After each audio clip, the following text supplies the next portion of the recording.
സങ്കീർത്തകൻ്റെ പുസ്തകം 84-ാം അധ്യായം 2-ാം വാക്യത്തിൽ നമ്മൾ ഇങ്ങനെ വായിക്കുന്നു: എൻ്റെ ആത്മാവ് കർത്താവിൻ്റെ അങ്കണത്തിലെത്താൻ വാഞ്ചിച്ച് തളരുന്നു.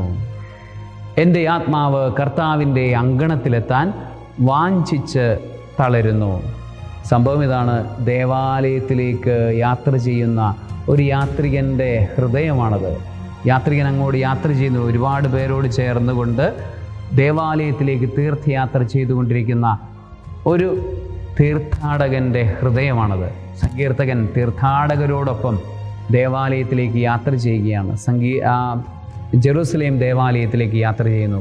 അവനിങ്ങനെ ഓർക്കുകയാണ്, എത്രയും വേഗത്തിൽ ആ ദേവാലയത്തിലേക്ക് ഒന്ന് എത്തിച്ചേർന്നാൽ മതി.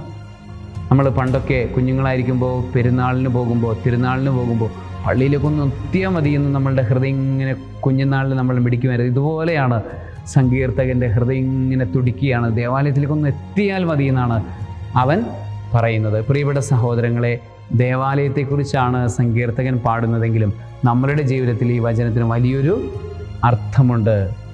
സങ്കീർത്തകൻ പറയുന്നു, സ്വർഗമാകുന്ന ദേവാലയത്തിലേക്ക് എത്താൻ എൻ്റെ ആത്മാവ് വാഞ്ചിച്ച് ആഗ്രഹിച്ച് തളർന്നു പോവുകയാണ്.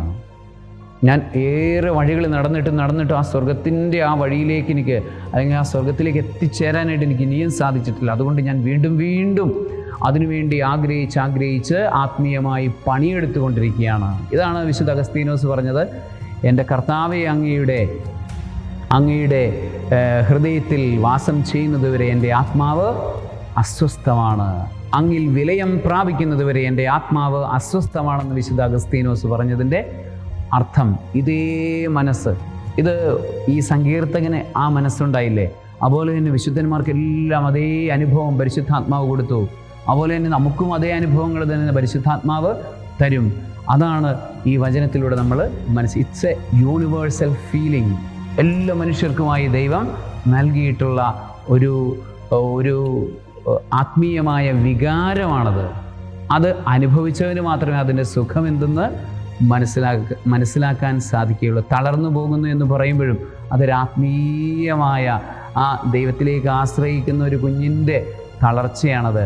നടന്ന് കുഞ്ഞുകാലുകൾ കൊണ്ട് നടന്നിട്ടും എത്താതിരിക്കുമ്പോഴുള്ളൊരു കുഞ്ഞു വേദനയൊക്കെ ഉണ്ടല്ലോ, അതൊക്കെ ചേർത്ത് വെച്ചുള്ള ഒരു നന്മയുടെയും സുഖത്തിൻ്റെയും ഒരു വികാരമാണ് ആ സങ്കീർത്തകൻ പ്രകടിപ്പിക്കുന്നത്. നമ്മളുടെ ആത്മീയ യാത്രയിൽ, സ്വർഗത്തിലേക്കുള്ള യാത്രയിൽ കഷ്ടതകളും സങ്കടങ്ങളും കുഞ്ഞു പ്രശ്നങ്ങളൊക്കെ നമ്മുടെ ചുറ്റും വരുമ്പോഴും ഇതേ അനുഭവം തന്നെയാണ് നമുക്ക് ഉണ്ടാകേണ്ടത്.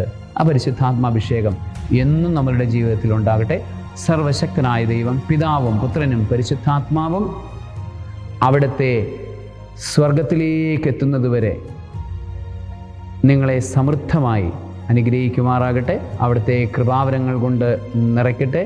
ആ ആത്മീയമായ ആനന്ദത്തോടുകൂടെ യാത്ര ചെയ്യാനുള്ള കൃപ കൊണ്ട് നിങ്ങളെ നിറയ്ക്കുമാറാകട്ടെ. ആമേൻ.